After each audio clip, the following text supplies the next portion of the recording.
I'm Sam Rivera from little old New York City. I just took a nice ride through part of your res, which is really cool. I'm blown away that, you all know this, but you can actually drive on that lake all the way. That shit blows my mind. He's like, yeah, you can drive across. I'm like, well, I would never try that, right?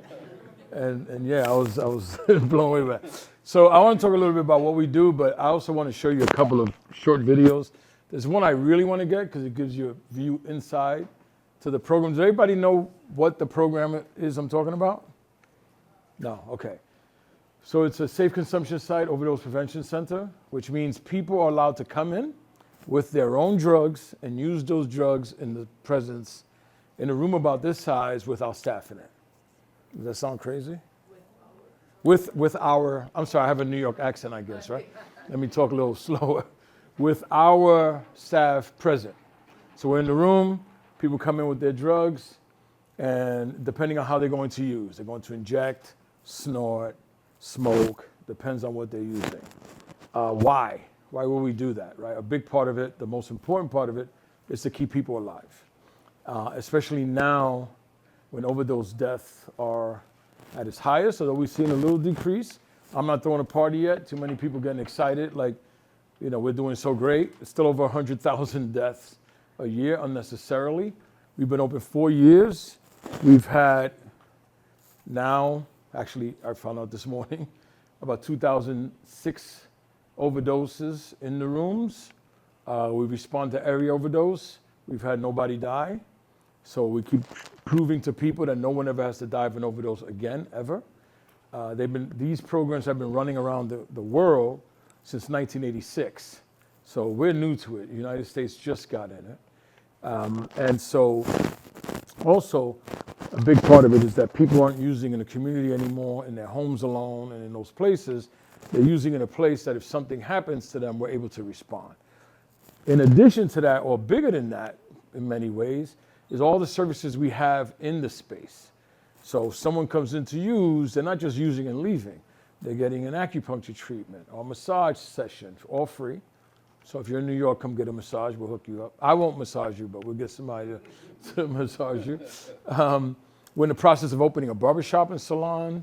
We have a respite program, about twice the size of this room, with beds where people who are homeless can come in and have a nap. The process is they take a nice shower. We give them fresh new underwear, sweatshirts, sweatpants to get comfortable. They go in the room, take a nap. Aromatherapy is in the air, and they can nap as long as they want. So people would say to me, "Yeah, but what happens if somebody wants to sleep all day?" Nobody comes in and sleeps all day. Right? People want to think about problems. I don't move in that energy. I don't think about problems.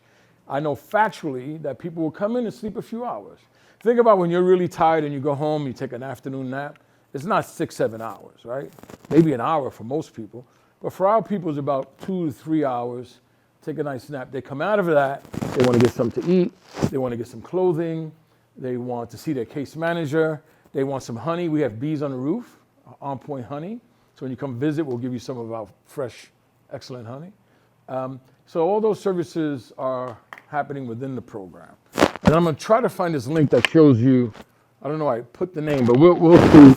Here's a quick piece done by Drug Policy Alliance about our program. So the blessing for us too is many people promote our program. We actually probably promote it less than most people do, which is great. Because the other thing is, although we're the organization who opened, we don't take full credit. We don't say we're the best because we opened. Many harm reduction organizations would have opened. We just happened to be ready, had the right program, right time, and we opened. We definitely don't walk around like, look at us, we're better than everybody else. When we celebrate these achievements, if you ever hear any of the pieces I put out there or my team puts out there, we're constantly talking about everyone who works in harm reduction, everyone who's ever worked or been someone who uses drugs. Our success is everybody's success. So I'm going to play this and then hopefully find the other one. Got a minute? Let's talk about overdose prevention centers, or OPCs. No one should die from an overdose. They're preventable. But did you know that the stigma against drugs blocks solutions that keep people alive? OPCs will save lives. But as of March 2023, the fear of federal interference has prevented many from opening. Finding funds OPCs is clear. Sorry, we've been reporting this week on America's worsening fentanyl crisis. Drugs are stronger and more unpredictable than ever, and overdose death rates have risen dramatically. Overdose prevention centers are facilities designed to reduce the potential risk of drug use, including overdose and unwanted public use. Participants bring their own drugs, and trained staff provide sterile supplies to intervene if an overdose occurs. OPCs also connect people with addiction services and social supports. In 2021, the first 2 OPCs in the U.S. opened in New York City, and the federal government has not intervened. In their first year, these OPCs reversed more than 600 overdoses. The Drug Policy Alliance is advocating for overdose prevention centers across the United States. Learn more at drugpolicy.org. Or you can learn more right now with me. I really want to try to find the other one. Oh my God, I'm on all this stuff. That's pretty bad. Gee, I can't believe it's the right title. This is really strange.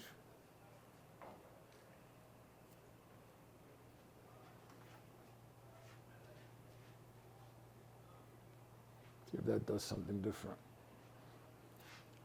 This is just bringing us to all our other stuff. So in the meantime, very quickly, what are your thoughts? I mean, does this sound crazy? You say anything you want to say. Don't worry about it. You have questions? You wish they had some here? That's good to hear. Who's saying that? Where are you?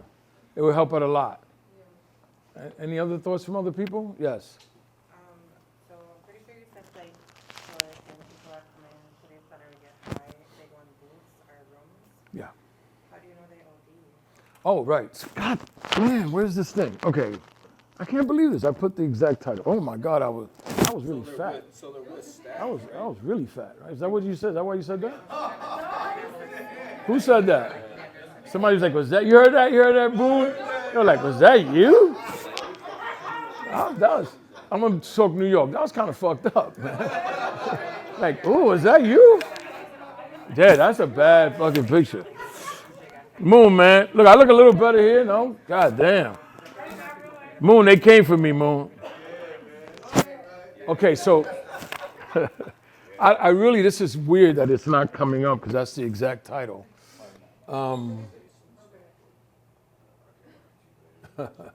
Maybe I can find the name of the people who did it. So I want to answer your question. So the way it's set up, and I could definitely find something else that shows it. Let me open this.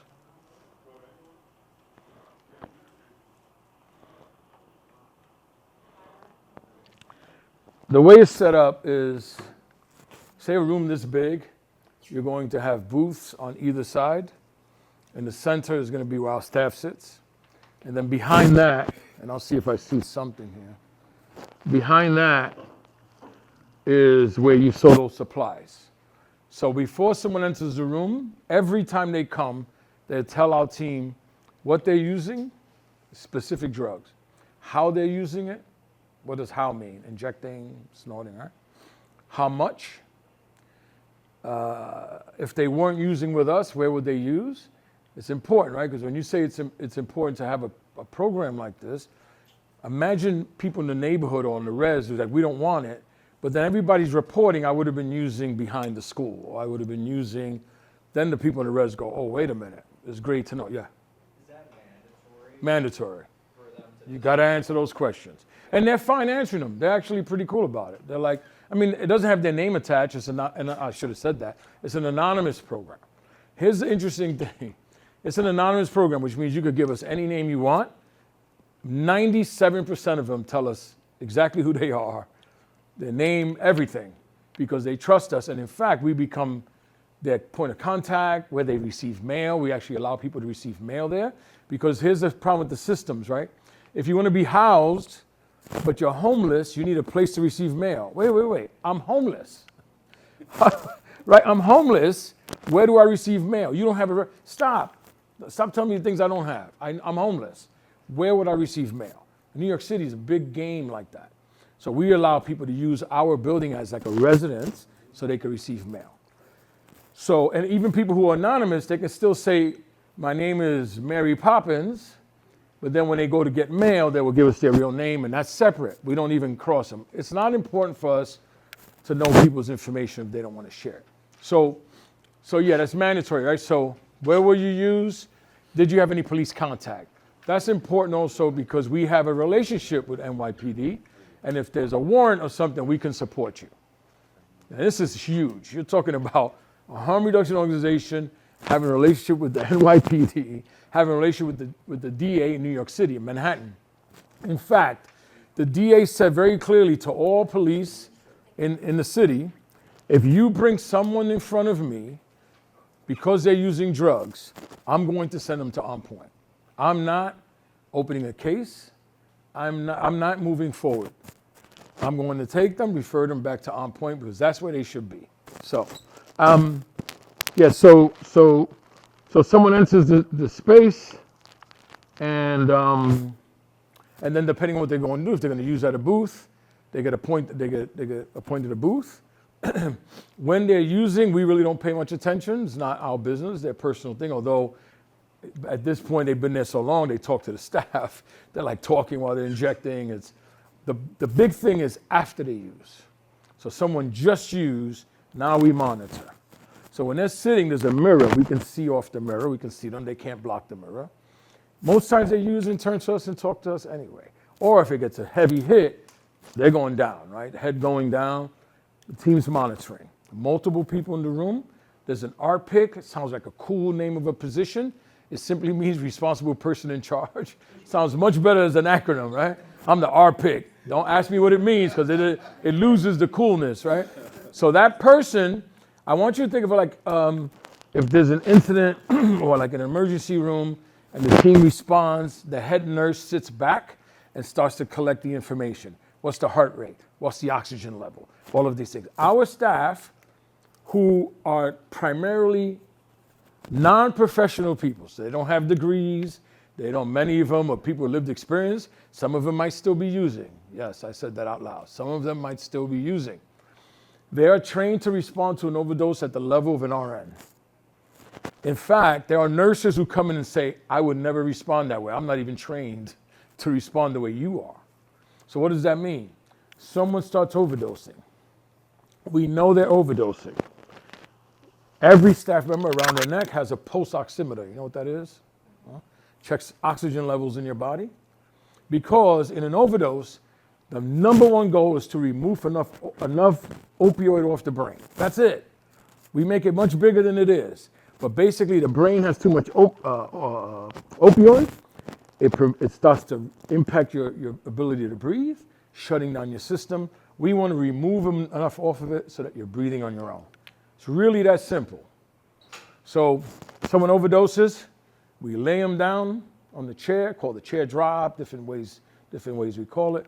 Staff go into action. Our pick is collecting information. Got it. We have all of that information and data, which is huge to have. We sit there and say heart rate is this, oxygen levels here. Oxygen levels below a certain rate, and believe it or not, it's 100. Once you get into 90s, you're in trouble, believe it or not. So then the team decides.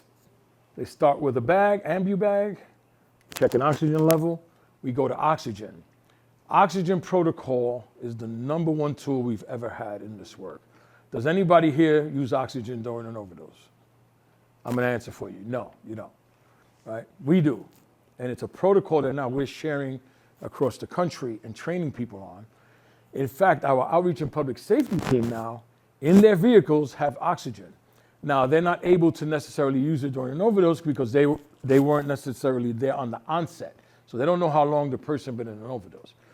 But if they treat someone, or someone comes up to one of our vehicles and says, I'm feeling a little lethargic, I'm tired, I need some energy, we'll check their oxygen level right away. Pulse ox, all of our staff everywhere, pulse oximeter. Pulse ox on them, you're low. You want to try some oxygen? Have you ever been on oxygen? Like, not in a hospital. Like, you ever been on oxygen when you're like just chilling? Yeah, like a little oxygen ball. Pretty amazing. Yeah. Oxygen, fresh oxygen, feels great. So now you give somebody some fresh oxygen, they're like, oh my God, this is it, I'm good, right? So we put them on oxygen first. We're checking.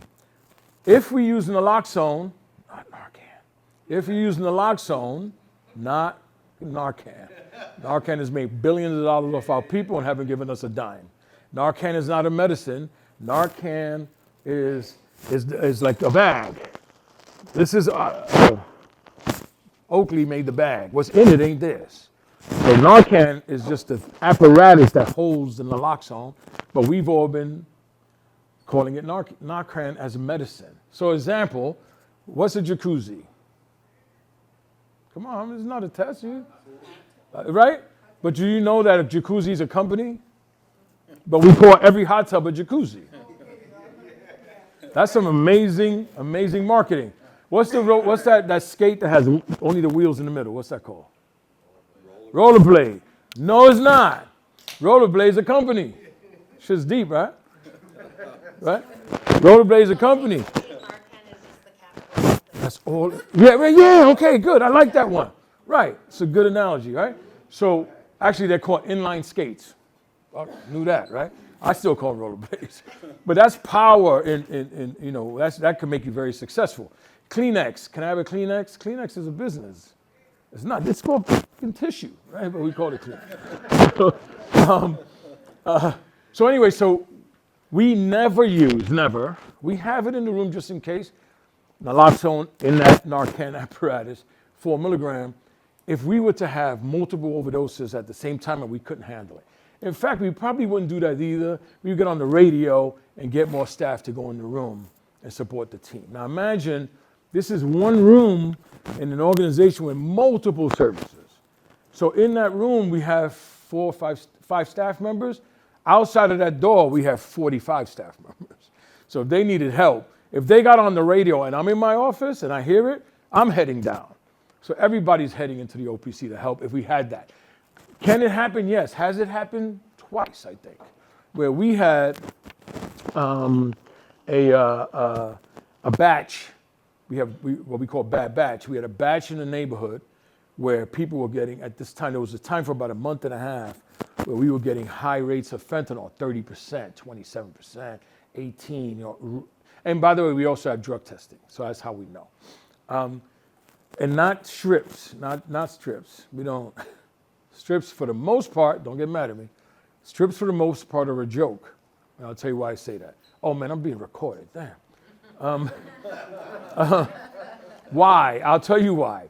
If you're an opioid user, first of all, almost no one's using, there's no heroin. So people are like, oh man, I got heroin. No, you didn't.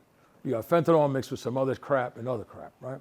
So, but if you're an opioid user, what are you going to benefit from if I give you a test strip that says you have fentanyl in it?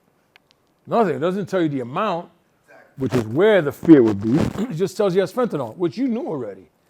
Strips are good for someone who doesn't use opioid, right? So a stimulant user, you're a stimulant user. You use cocaine. There's no cocaine in the country either, but you use stimulants. Fentanyl to you is extremely dangerous. So if you're about to use, so I'm gonna give you something that happened for a little while in our program in East Harlem. There were some guys coming in the morning, very early, and I found out, I was outside one morning and I'm like, whose car is that? It was a really nice car. And they're like, oh, that's the guy using the OPC. He was coming in on Monday with cocaine, went in the OPC, sniffed, and was like, am I good? I didn't overdose, no, you're still here, everything's fine. So he knew what he had in that batch could be good for him for the week. Went to work, had a week, would come back on Friday. Another batch, hit it, I'm good, this will get me through the weekend. You see what he's doing is checking his own little batch that he's using personally, but he'll know he doesn't have fentanyl in it. Because if you're a stimulant user and you use something with fentanyl, you're going down. There's no question. Right? You're not. So for opioid users, if you use a test strip and it tells you it has fentanyl, it's just like, okay. It's just, and cities, states are wasting billions of dollars on these strips that do not do anything for people who use opioids. So then, all right, so someone goes into an overdose, the team's response, we start checking. The RPIC is making the decisions on what to do next. Now the team, everybody's just as good, but the RPIC's in charge. saying, okay, here's what we're doing next. Go with an ambubac, start pumping some oxygen, giving them extra oxygen. Not enough, we're going to put them on oxygen. So we have oxygen tanks all over the organization. In the room, we have multiple oxygen tanks. If we don't see enough, now we say we want naloxone. We use intramuscular. It's a shot. Right? Intramuscular, different parts of your body, you have to hit a muscle. 0.4 milligrams, 0.4. When you use naloxone in the street, nasal, 4 milligrams. This is a 10th, 0.4. And like some of our staff, you're like this, call it a tip back. I'm like, come on, man, let's get out the street, man. Like, yo, hit him with the tip back. I'm like, come on. But a tip back, right, bringing you back. And so that's how it's measured. Once we see they're out of the overdose, what happens is the person's out of it, right? They wake up and they're like, whoa, what's going on? They don't know they overdosed. Now, anybody here ever responded to an overdose? An opioid overdose? How did the person respond? Not too happy. Curse you out, angry, everything. Our people don't go through that, no withdrawal. So they come out of it and go, yo, what's up? Sometimes I'm sitting, if I'm in there, by the way, I'm not allowed to respond to an overdose in the OPCs. I could tell you that later on. It's an ongoing joke with my team. But so if I'm in the room, I usually sit down. I do my native thing, right? And give some energy, let me hold space for them, and they're going through the process. I could do that. I'm good at that. Respond to overdoses in that way, not so good. I have no problem saying that. Got to be honest in this work. So I'll sit, they come out of it, they look at me like, what are you doing here? I'm like, what's up, you good? Yeah, I think so, what happened? You overdosed. No, I didn't, because their normal experience is pain and withdrawal. Other people in the room who were cheering them on to come out of the overdose, for real, other participants, will tell them, and if they have a friend, they'll be like, girl, you overdosed, man, I was right here, I saw you go through it, or my man, you overdosed, right? They come out of it, they're a little weird, they're like, it's strange, like I'm here, I'm good, I'm all right. They have an opportunity, they can leave right there. Now, you know when you go through an overdose, you have to stay, people have to watch you for hours, and if you use again within a few hours, you're going to overdose again. They can leave right away, 99% of them, whatever, will sit down, want oxygen, we'll put them on oxygen. They might sit in the drop-in center on a gravity chair and sleep well on oxygen. They might go upstairs and get an acupuncture treatment or massage treatment or a regular acupuncture and take a nap. They could do a number of different things, go in the clinic and see a doctor. They can also, and I was talking to Ira about this, they can also decide, I'm done. I want to get on something right now. And the concept out there, people say that, harm reductionists, we don't want people to stop using, which is crazy to hear that. We want people to do what they want to do. That's the difference. We don't want to force them to do anything. But if a person in that moment says, I'm done, man, I want to stop right now, well, what does that mean? What do you mean right now? You want to go to detox? Or do you want to go literally that door right there? You want to go to the clinic and get on a monthly injectable? Day one, right there. But I just used. I can't. Yes, you can. And we need that here. Apparently, you guys don't have it here yet. What is it? It's called Brixadi. It's part of, it's basically another version of Suboxone. Brixadi, Vivitrol, these are different medications. I'll send some stuff. You and I are going to be talking all the time anyway. Yeah. What about like Sublocade? Right. So monthly injectable. All of these are, right. And We do have Sublocade here. do you have the monthly injectable? Yeah. Okay. Oh, so you do. Yeah. So you talk about this more because the average person who's using doesn't think that. They think I'm going to get on Suboxone, I'm going to get a withdrawal, I'm going to get sick. No, doesn't happen. And you take it day one, that second you could get on. Normally you start off with a week. You don't do the monthly first shot. You do a weekly, right? And then you start to build and then you get on a monthly. And there are people now who are saying like, they're on week 6, they're supposed to take it every 4 weeks. And they're like, I'm delaying because I feel good. Imagine that. Can you imagine you've been using opioids your life and within a few months you're like, I don't know if I want a shot today. That's magic, man. That's medicine, right? That's amazing. So, and then what happens is they start to engage in all of the other services. The other thing I'll say quickly, all these things they used to say about us. Oh, you bring them in there, that's all they do, use drugs and leave. We're on our 4th year. We're about to put out year 3 report. We just put out year 2 report, a little delayed because of the current administration. Damn, I'm recorded again. Delete that, man. Keep forgetting. So we delayed the report. We didn't have anything to hide. It's not a problem. We were just busy making sure we were safe and we could stay open.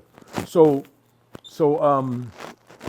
we're putting out year 3, and the thing we're looking at is the success. 85% of the people, 85% of people using the OPC are using other services. For me, when they ask me, what would you think is successful? I'm like, we could get 50% of them. 50 to use other services, I'd be elated. 85% of them are. Right? That means they're in the program, they're coming in to use. That's all these people want to do. They're terrible people, they're lazy, right? Lazy drug users are my favorite. There ain't no such thing. I never met one. Why you think of Brother Moon when he started to get it right? Look what he's doing. That's the thing. People are afraid of you stopping to use because you become a successful badass.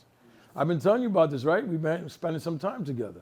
You couldn't tell me years and years ago I would be where I am today. I would have said, what are you smoking? Either keep it to yourself or share some because you're crazy. I couldn't see myself going through this process. And you know, you hear the thing, if I could do it, you could do it, and all those things. Yeah, apply. Believe in that shit. For real, believe in it. I'm doing okay, right? I'm still like, I wonder if I could do better. People are like, what are you talking about? Let's look this dude up. He's everywhere. Oh shit, we lost our thing. Yo, this is cool, man. Can I just put this, can we put this, like, can I drive this home? Yeah, man. So over 85% of our people use other services. And the room is really a community, believe it or not. We say the least interesting thing in the room is the drug use. It's conversation. We have music going. We have these hot towels. You ever ate like an Asian spot and they give you hot towels? Right? Really nice. We have those and people put them on. It's a real chill spot. And it's a community. And people get to build relationships with each other. One of my favorite stories is, oh man, I gotta watch how I say this, damn camera. I'm gonna be very specific, that'll help. We had a woman come in who was in a domestic violence relationship, a relationship with domestic violence. The partner was the one who injected her. So, which means she didn't know how to inject. So what happens is if the partner isn't around, right, the partner made her dependent. You need me if you want to get high, and you want to get high because if not, what happens? You're in pain, you're sick. So that's what this partner did.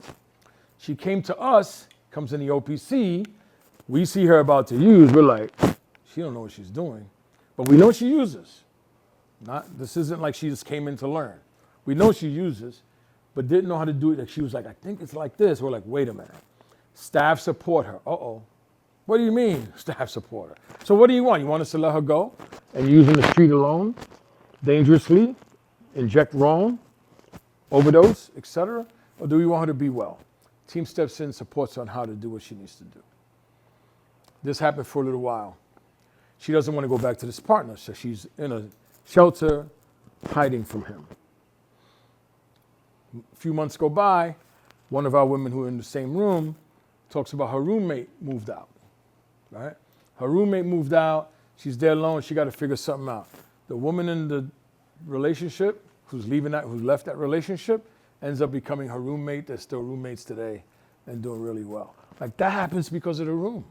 That happens because they're in a space that's safe for them. The other thing is, when people ask me, how do you know it's going to work? Because 85% of our staff are people with lived experience. Because I've been doing this work for a very, very long time, and I've seen hundreds of people I know, got to be over probably in the thousands of people I know, who came into programs I run, who are out there doing great things and being fine and healthy and everything else. All we want to do is interrupt the process and give them the opportunity to do what they want. When we tell people to stop using, do they stop? I think I said this yesterday, right? Where people say, I can stop somebody from using. That's adorable. It's adorable. If you think you can, I said it yesterday, some New York shit, you need a checkup from your neck up because you can't. There's no such thing. I'll share this. When I was a case manager, I was I was the best case manager in the history of case management. I don't know if you know that, but I'm going to tell you that right now. In the history, I used to wear a cape and shit, fly into work, and save everybody because I was the best in the history. In fact, if you go to D.C. to the Case Management Museum, they got me right there. They got a statue of me outside with my cape and everything. That's what I used to believe when I was a case manager, though. And so, you learn after a while that if you're just present with the person, that's enough. And then you work with them. They're going to sometimes or oftentimes even test you. I'm here for you, whatever you need. Really, motherfucker? Let's see. Because I'm going to go use tonight, see how you react tomorrow. Because everybody's been telling me that. And everybody threw me out the house. And everybody, right? And then you sit there and say, and they go, I used yesterday. Okay. What do you need now? You want a cup of coffee? No, you're supposed to be yelling at me. You're supposed to be mad at me. That's true harm reduction, right? People use this term. It's been watered down. Meeting people where they're at. It sounds so cute. Meeting people where they are. Oh, people say it. Not everybody does it. You cannot, and I'm going to be very clear, camera. I am not bashing abstinence programs before I preface this. But you cannot meet people where they are if you also have an abstinence program. You cannot. It's impossible. You get that? You want to challenge me? I'm willing to have that conversation. Right? Because what it means is, we'll meet you where you are. If the person says, well, where I am right now is I want to use. Well, then you can't be here. Then you didn't meet them where they're at. It doesn't make you bad. What I tell people who have abstinence-based programs is own it. This program is sober. This program is abstinence-based. Nothing wrong with that. Don't try to play in the middle because it won't happen. And I might show up and make you look bad. So, so that's the heart of it, right? That you're really, truly meeting people where they are, walking them through a process, and watching them get well. The thing I want to say, and Jason's here, it's perfect. I'm a linguist. You know what a linguist is? Language really means a lot to me. It's not grammar. I want to be very clear. I just had this deep discussion with somebody the other day. It's language, how we use it, what we say, how it impacts people. And the last day and a half I've been here, I've heard successful people, successful programs on this res say we try. No, you don't. You do. You ain't trying. If you were trying, we wouldn't be here. You do. We try to help. No, stop. And my team knows that. Don't ever say try it on point. I'm going to get you. We do. When you write a grant, where if we get this money, we might be able, no, hell no. When we get this money, we are going to continue. Check that shit out, language. Right? Not if we get it, we might, because we're so humble, we really try hard. No. When you give it to me, when you give me these millions, we will continue and we will grow what we already have. The person reading it's like, oh, this person's confident. Right? So the same thing when we talk to our people. Talk to them with confidence. Talk to them for them to see where they're heading.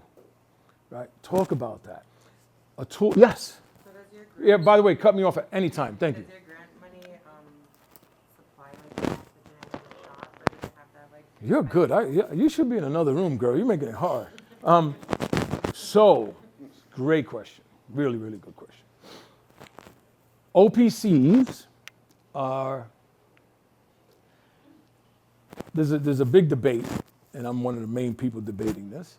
And I've been accused of being an attorney many times, maybe because I'm stuck on language. So there's a thing called the crack house statute. And this is the statute the federal government has tossed our way in a way saying OPCs are illegal. And then I read the statute 25 times and I'm like, show me where. Right now we're battling. But if you run something like that with the intent to allow people just to use, it's illegal. Intent. My intent is to keep them alive. Next. Let's go to court. My intent is to keep them alive. Damn. All right, but how about, right, so there's all these intricacies in this statute which statutes have. So, but still, funders are like, Sam, we can't fund you, though, with taxpayer dollars. Makes sense. Whatever. So the actual services in the room, I have to raise money for. The oxygen is not a service in the room, it's just used in the room. The oxygen is a service that's used throughout. It's a tool. So it's a supply. Anybody here write grants, work grants? Right? OTPS, you know what that is yet? Boom, we got work, brother. I'm excited. Other than personal services, supply, right? The supply, OTPS has all these little things, which is something I love to train people on because most of us who look like me don't learn this stuff. They usually, did you hear yesterday PWCs? People without color. Yes. Why constantly call us people of color? Let's go with people without color. Yes. So you're saying that with the funding sources that you basically are finding loopholes in the legislation? Yes. I mean, right? That's the attorney's move, right? And I have an amazing attorney. But for me, it's to constantly challenge that. Almost in this current administration, it's not to talk about it at all. I'm not getting out there talking about this. I'm like, just leave us alone. We're saving people. Be nice to us. I'll be nice to you, right? And let's keep moving. So funding for the room. So all of our services are funded. What we do in the room, a small portion of it, that's definitely about the use, cannot be funded. So I have foundations who give us money. I've had, which is really beautiful. After we open, I would get messages on Twitter from people just saying, I see what you open. You know, my niece died of an overdose, my nephew, this is terrible. If they had an OPC, they would still be here. Can I donate money? Don't ever ask me if you can donate. The answer is yes, yes, and yes. And some of them, $20,000 check, $10,000 check, $4,000 check. Like just straight up, because of their pain of losing their loved one, appreciate us saving other people's loved ones. Some of them just send bagels and donuts and coffee to the room. All good, right? Anything you can give. So my job as the executive director, I didn't say that, I'm the executive director of On Point. My job is to constantly find ways to raise money to offset a lot of that in different ways. Right? So our supplies are funded. When I came to the organization, we already had an oxygen protocol, so it's not Sam. I didn't make this. It'll be very clear. I don't take credit when it's not mine. But we had oxygen. We used to buy the oxygen from this cat, right? From this dude, from a guy. Sorry, I'm talking New York too much. We used to buy oxygen from this guy who used to sell us oxygen. What it means is you bring him a tank, he fills it up, he gets it back. This is a true story. I go to my, one of our managers, and he goes, man, we're waiting for oxygen, we're not getting it. What happened? The guy won't send us oxygen because we owe him $7. $7. I went in my pocket, I said, here's a 20. Tell him, I have two words for him, and they're not Merry Christmas. They start with an F, right? I said, tell him, kick rocks, we'll say that. Tell him kick rocks. And what I did instead was use supply money and bought a machine that makes oxygen. And bought tanks. That machine is running in our program 24 hours a day, filling up tanks. What it did for a third of the cost of the few oxygen tanks we used to get, now we have oxygen everywhere in both. We have two buildings, by the way. Two buildings, two different OPCs and other programs. Oxygen's at every program, in case management, and our medical clinic, and our OPCs, and the drop-in center, on our vehicles, everywhere. And it's monitored. You're running out of oxygen, you come, you exchange it for another one. My team who runs our supply, that's what they do. They're down there, you come in and say, I need a new tank, you give them a tank, they give you a new one, it gets signed off, we know where all the oxygen's going. So that's how we do it. There are states where, this blows my mind, to use oxygen as a average human being is illegal. Crazy. Like, it makes no sense to me. Or you need a license or something. So of course, you know me, I challenge again. What's this license for oxygen? Where's the oxygen license? Please show me that, right? Because they say things and we believe them and we just walk away. So, so what else? Any other questions? While I keep going. Shots, is that from the shots too? So the shots, this was interesting, and I'm talking about this publicly now. We had a SAMHSA grant that supported our MAT treatment program. People were upset saying harm reduction is terrible, don't fund it. It's interesting to me, they took the grant from us, $522,000 a year. They took the grant from us because we're a harm reduction organization, but that grant specifically was for treatment. Like, We didn't use that for harm reduction. It was for treatment. So that money's been taken, and what am I doing? Raising money to cover that. And we've been doing pretty good. For $522,000, a lot of money to replace, but we're working on it and making sure we maintain that program.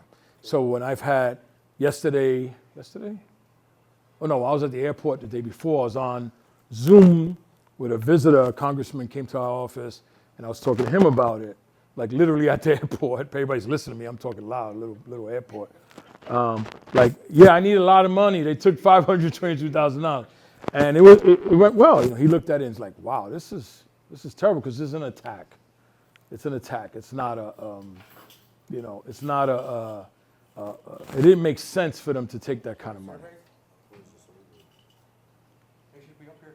Oh, right there. Oh. You guys get done. Sorry. All right, no, all good. So I got a question. Yeah, what's up, brother? What are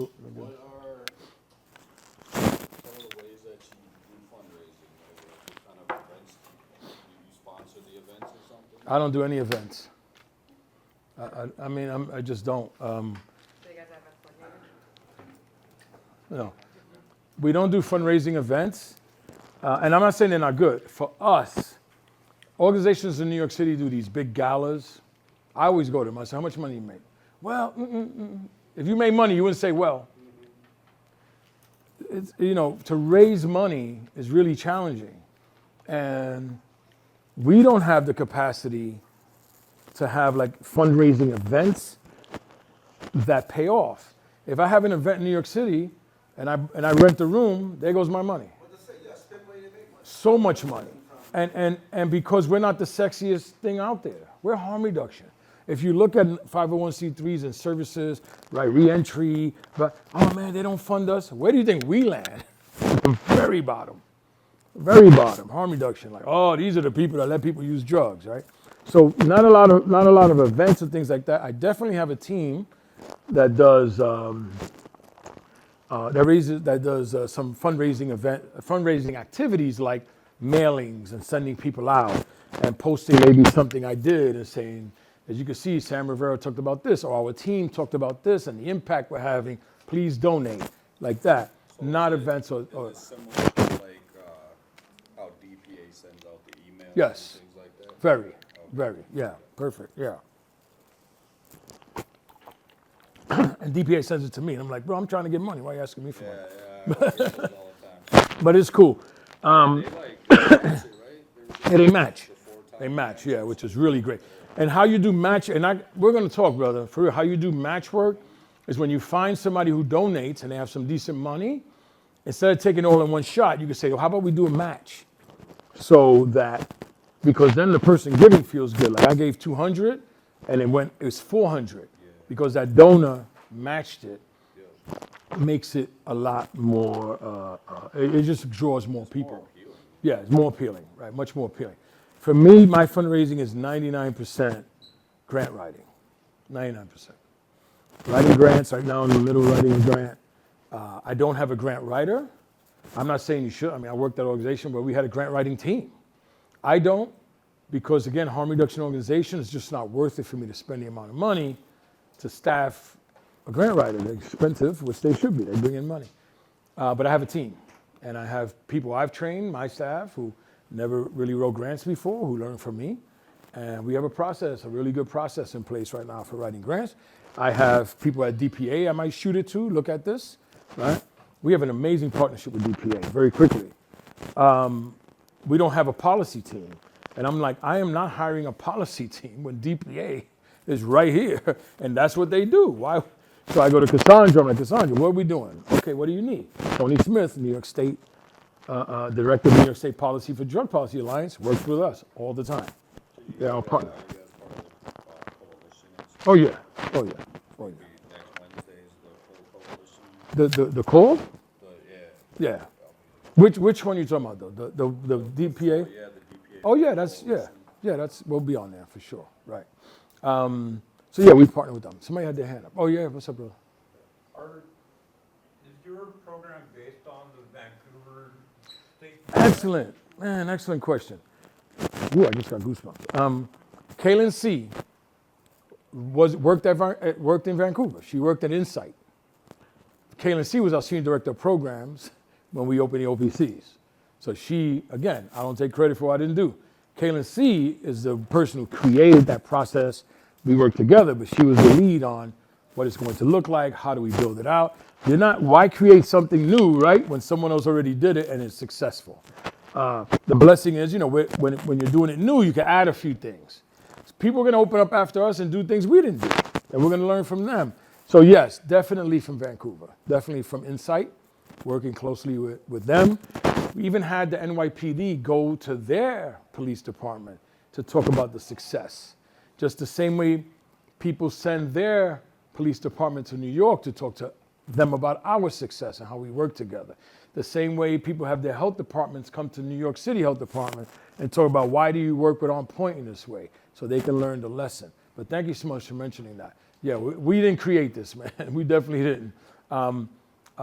We had the blessing to have a lot, someone who actually worked in the program, who worked for us. She's now in LA and probably going to open an OPC there really soon too.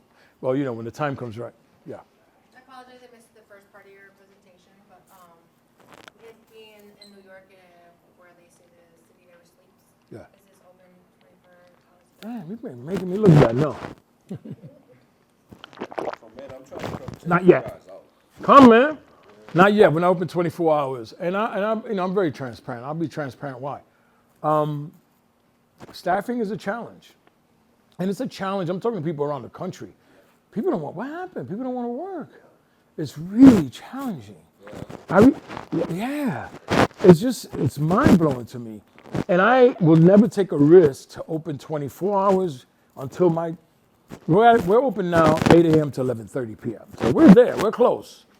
And those are the main service hours anyway. Overnight, you're not going to get a lot of people actually coming in to use. They'll mostly come in and chill, right? Not that they won't use, of course they will, but not at the rate we get during the day. We're just not there yet. So the city knows, the city wants me to open 24 hours. We're going back and forth. I'm very transparent with them. I said, listen, I am not going to take a chance and open overnight. And oftentimes when you open, the first time you open your 24 hours overnight, who's working? New people. I'm working on a plan now to create night differential pay so that some of my daytime people might be like, wait a minute, how much more am I getting if I work at night? Right? To get them to work at night. So we're working through that. But not 24 hours, a city that never sleeps. You're 100% right. I'm spoiled for being a New Yorker. When I go home, if I get home I looked at a flight to change my flight. It said I'm landing in Queens at midnight. I said, I'll just go to Manhattan and have a meal like it was 7 p.m. Like, that's New York. It doesn't turn off. It's on all the time. Yes. On the being transparent side, Yeah. are these volunteers or do they get paid? Everybody gets paid. How much do they get paid? They get paid good money. Well, you want to come? I'll hire you. Come. No, they're not getting paid what I would like to pay them, but I'll tell you this. When I got there, I won't get specific because I am on camera. What the entry level pay for us was, we're about 19,000 more. So when I got there 5.5 years ago, the entry level salary, where it was, we're almost 20,000 above that. So still not enough for New York, I'll be real. Like for an entry level job, I push hard for people to grow. I love promoting people. It's my favorite moment when we get to promote someone. It's the best. But yeah, people do all right. I can tell you that I have people who were there when I got there who almost double their salary, and they're doing pretty good. So yeah, constantly raising money. This work is, really challenging when you bring money in, paying people. When you become an executive director, you start to learn that, what fringe benefits are. It's a lot of money. Yeah. Health insurance, when you have a lot of turnover, and in our work we do, it's just natural. Health insurance every year, I got to negotiate with them, right? Every year I'm negotiating with them. Even though, unfortunately, staff-wise, they don't use the health insurance a lot. And I tell the health insurance, I know they don't use you. Why are you trying to charge me more? I know they don't use you, but health insurance is top 3 powerful industries in this country. All right, so yeah, did I answer your question? Yes. Yeah. Yeah, and we've had people move from other places to New York to work for us. It's pretty cool, you know, and they do well. Come and write grants for you. Come and write grants for us? Hell yeah, man. Sure. You know what's interesting about writing grants? What time is it? Oh man, we only have a few minutes. Interesting about writing grants. Years ago, you can write grant for somebody else and charge them, like say, when you get the grant, it's a 300, like 10% or something. You really can't do that anymore. It's like illegal. It's illegal to the org. But are there ways around? Of course. I could say, instead, I'm going to pay you 10%, for this. Now, if I don't get the grant, I take the hit. But if you get the grant, it works out, and you get it anyway. But yeah, you used to be able to do that. Yeah, there were grant writers who just went to different organizations and said, let me write a grant for you. And they wrote it, and they got a percentage. But it really doesn't work. It's not smart because unless you're doing it to a philanthropist, it's different because they're giving you cash, right? They're not necessarily, or they're not a government agency or something like that. Other questions? I can't believe I didn't find this thing. It's really annoying. Anybody got surveys too, tickets for the drawing? I'll show you this quick because this is only 2 minutes, and you'll probably be running out. But this was, I think, right after, right when we opened.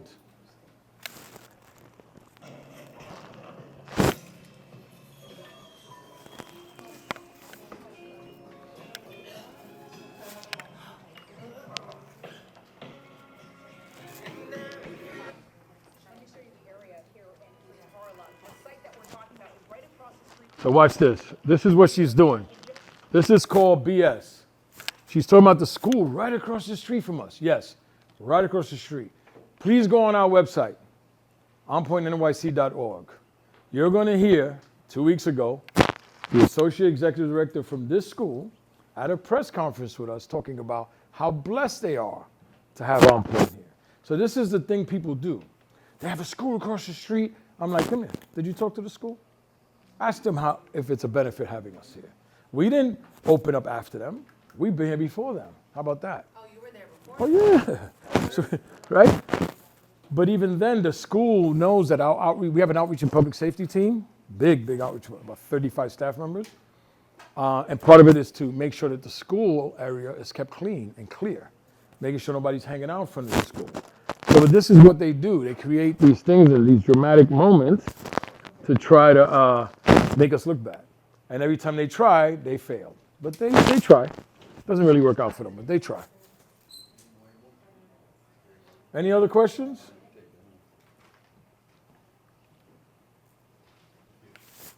Any other questions? Are there any that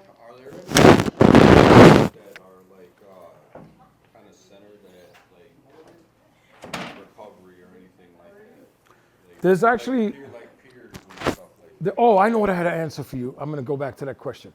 There's actually a school in New Jersey that has it's like a recovery program within a high school. It's pretty cool. Yeah, they got Yeah. We don't have one in New York, but we have a number of schools near us who send their students to us to volunteer and learn about what we do, right? So what I wanted to add to your question, or my answer to your question, is many people want peer jobs, right? They want peer jobs. Many people don't know the history of peer jobs in this work. I was around at the beginning before there was even a peer job in this work. Peer jobs came from HIV. So when we were doing HIV services years ago, I was doing harm reduction before we called it harm reduction, for real. I was cleaning syringes out of a bucket with water and bleach and giving them to people who were using because they wanted to reuse syringes. We didn't call it harm reduction. We were just like, we knew we were reducing harm, but we didn't have actually a title. So peers and HIV were important because as organizations started to provide HIV services, there were a lot of people who had HIV, who had benefits. So if they had benefits and they had HIV, if they got a job, they could lose those benefits. So we would negotiate with the whoever's offering the benefit and ask them, for instance, for Social Security, you might be able to make $8,000 a year. That's your cap. If you go above that, they take Social Security from you. If you're on a certain benefit in New York City or depending where in Minnesota, they're going to tell you what your cap is. So then we started to tell different organizations, hire peers at the cap. Pay them as high as you could to get them to the cap. So that's where it started, and it was great. Then that went into other services, peers in this and peers in that. But the problem is, if you're a person that doesn't have benefits and you want a full-time job, you're taking a peer job at some stipend, it's kind of hard to live. So I tell people, and people go, huh? I don't have a peer job. I don't hire peers. I don't have a peer program. My peers are full-time staff members. Let me finish my sentence, right? My peers are full-time staff members. I'm a peer. So I don't want to support a peer in taking less money than they should. They should be hired full-time. They should have full-time employment. Unless they decide, like I've had people come in and say, Sam, you know what? I do stuff with Vocal. I want to do stuff with you. I want to do stuff with DPA. So can I just get, oh, okay, you're asking for that. Let's see if we can work that out. But for the most part, again, I say more than 85% of our staff are people with lived experience. Those are peers. And I tell people, watch what you ask for. You keep rolling up an organization. You need to hire peers. All right, I'll give you $10 a day. Watch what you ask for. For real, right? Watch what you ask for. You should be knocking on the door going, I want a full-time job. That's what I want. If they don't have it, then, but for the most part, where we are today, peers, again, listen carefully, for the most part, I want to get people upset. Peers should be full-time staff members. Yeah. Now, if they're entry-level in learning, then, you work out a process. I'm actually starting to have a conversation about working through like what used to be for many years an apprentice program, where you grow into it. But still, I still want to be able to pay people full-time and not just a peer salary. Yeah. Are we just staying for the next one? It's like one afternoon. We're just going to keep hanging out? Yeah, I seen everybody walking by. Well, we can hang out. I mean, unless you want to leave me. Like, I had enough of this dude. You could leave too. But thank you so much.